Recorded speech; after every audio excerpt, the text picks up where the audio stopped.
It's said that this is a movie that truly scares people to death, and it's the most intense horror film I've ever seen.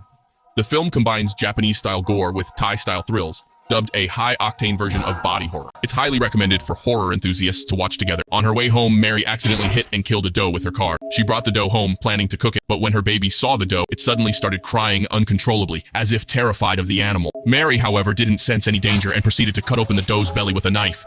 But as soon as the doe's belly was opened, a foul stench hit her in the face. Immediately, all of the doe's internal organs spilled out, appearing to have been decomposing for days. Mary was so disgusted that she lost her appetite, so she left the doe in her car. But later that night, as the baby continued to cry, the doe's belly began to move, and suddenly a monster crawled out from inside it. In the middle of the night, little Ben heard footsteps coming from the roof. He grabbed a flashlight and went to investigate, but found nothing on his own roof. Instead, he noticed that his neighbor Mary's house had a large hole underneath it, as if something had bored its way in. While Ben was puzzled, he was unaware that behind him, the monster that had emerged from the doe's belly was watching him intently. Just as Ben was about to examine the hole, the lights in Mary's house suddenly turned on. Ben had no choice but to give up his investigation.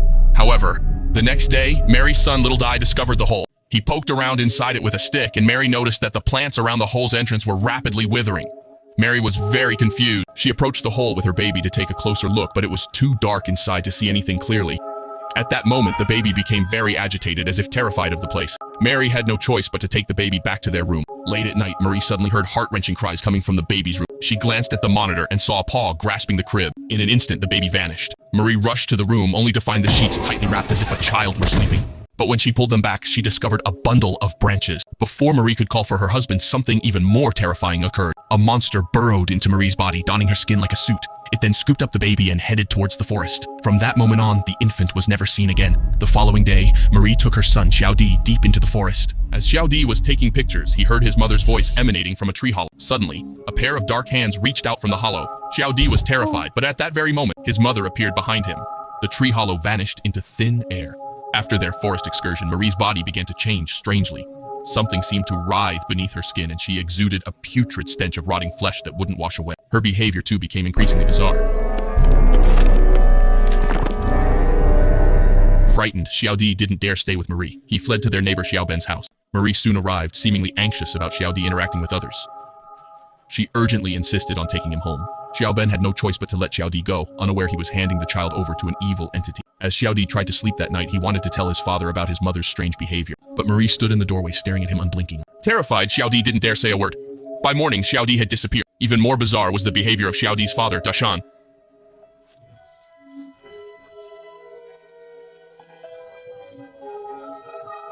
Now it was Xiao Ben's turn to be confused. Dashan clearly had 2 children, so how could he possibly deny it? Ben was about to leave when he accidentally kicked the doormat, revealing a large Taoist charm carved on the wooden board underneath. Intrigued, Ben looked up the symbol online and discovered it was associated with half-human, half-demon, evil spirits. These creatures often hide in tree hollows hunting for attractive human skins.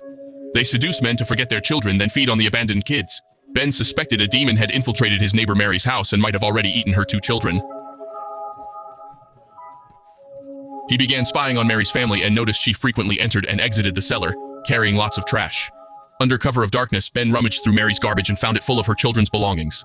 Mary's husband, Mountain, also noticed something odd about the cellar. When he tried to investigate, Mary nervously stopped him, whispering something that left him dazed. Suddenly, Mountain's eardrum burst and bled, but he seemed unaware of the pain. He just stood there blankly while Mary grinned and sauntered away. Days later, Mary's skin began to shrivel, her arms rotted, and her teeth fell out easily. It seemed the hungry ghost needed a new skin to wear. The next day, while Mary was out, Ben pried open the cellar door and found something horrifying inside.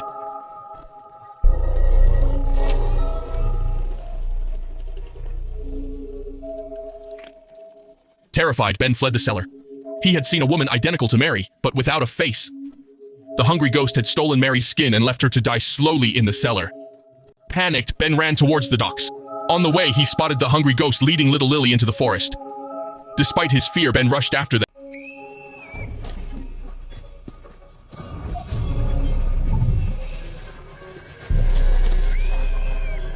Ben was so frightened that he ran straight to the docks and then hurried towards the forest.